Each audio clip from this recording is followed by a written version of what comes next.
Welcome into 5 Wide Props and Locks for NFL Week 8, coming off of Week 7, a 1-2 week. Man, Jonnu Smith, 3 catches the first drive. Doesn't touch the ball again the entire game, but still doing great this season, 14-7 on the year. That's 67% here on the YouTube. So we got 3 more plays for you this week. I've got player prop and a couple sides, a couple ugly sides. So it's kind of hold your nose, bet them, and I do think we're on the right side in these ones. But if you guys do enjoy today's video, please do hit that like button, subscribe to the channel as well so I can keep getting this content out to you guys.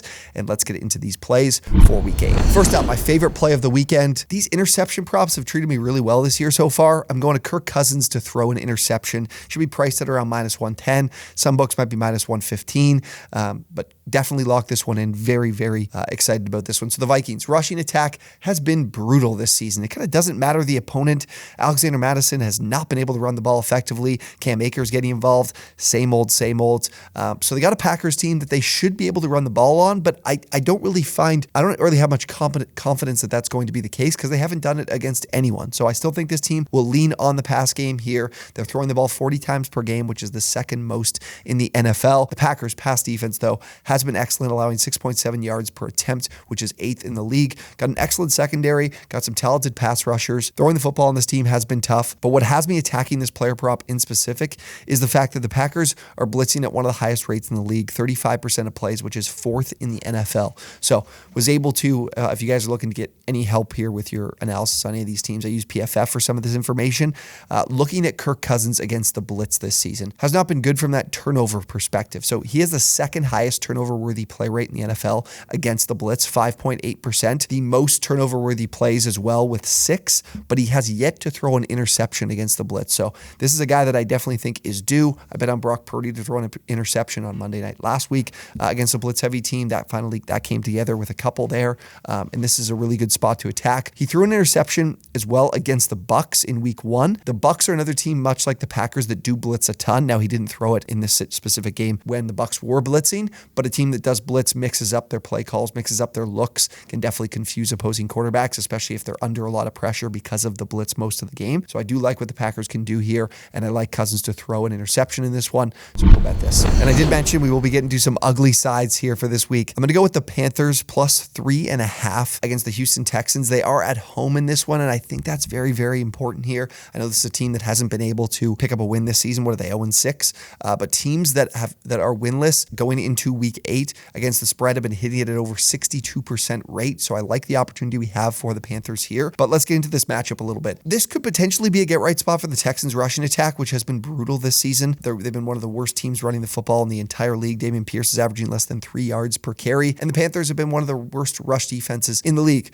But the Texans haven't run the ball effectively, even against some poor opponents. Like they had a matchup with the Steelers, had a matchup with the Colts, 2 teams that have struggled against the run and just haven't found any success. They're 26th in EPA running the football this year. So I do think that it doesn't really matter the opponent. This team will still struggle to run the football. And what I like offensively for the Panthers is I do think that this is a good spot for Bryce Young to get right and have more time in the pocket to operate and have more cleaner pockets, because Houston ranks dead last in sack rate this season. They haven't been able to generate that pressure and get after opposing quarterbacks, and Young has been under a lot of pressure so far this season. So I do think this will be a great opportunity for him to move the ball more effectively.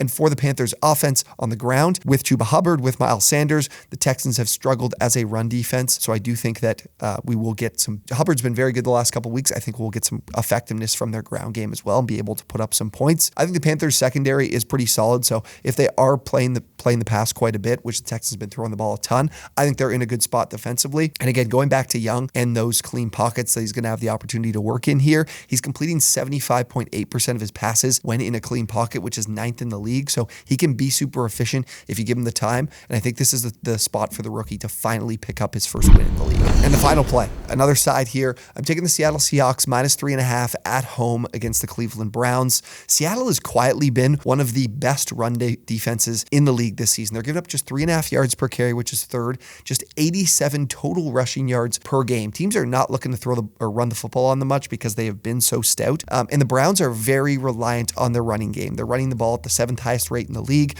obviously with PJ Walker at quarterback and the banked up Sean Watson. I don't think we're going to see Watson this week. This is a team that needs to lean on their ground game to find success and find efficiency offensively, and the Seahawks can absolutely take that away. But not only that, their passing game is really, really improved from the first couple weeks of the season. They're now 9th in EPA against the pass, so I trust this defense quite a bit. They've looked very good the last 2 weeks, especially Cincinnati 2 weeks ago. Arizona in the second half wasn't really able to muster up anything offensively, so I really like what they can do there. And the Seattle defense in specific plays a lot of cover 2 zone, and I was looking into the Browns and what they've been doing offensively against cover 2 and against cover 2 zone. Been one of the worst in the league. They have the worst QBR in the league against cover 2 zone, 56.7% completion percentage, and just 5.1 yards per attempt. So this is a team that's really struggled against this, and I think it plays right into the Seahawks' hands defensively against the pass. And what I like offensively for Seattle, of course, this is a very good Browns team defensively and what they can generate in the pass rush and what they have in the secondary. The run defense has taken a little bit of a step back the last couple of weeks, which is more points to what they were last season. They really struggled against the run. They're improved for sure, but it is something that I think if Kenneth Walker is healthy or if we have Zach Charbonnet starting at running back, they're going to be able to run the ball effectively.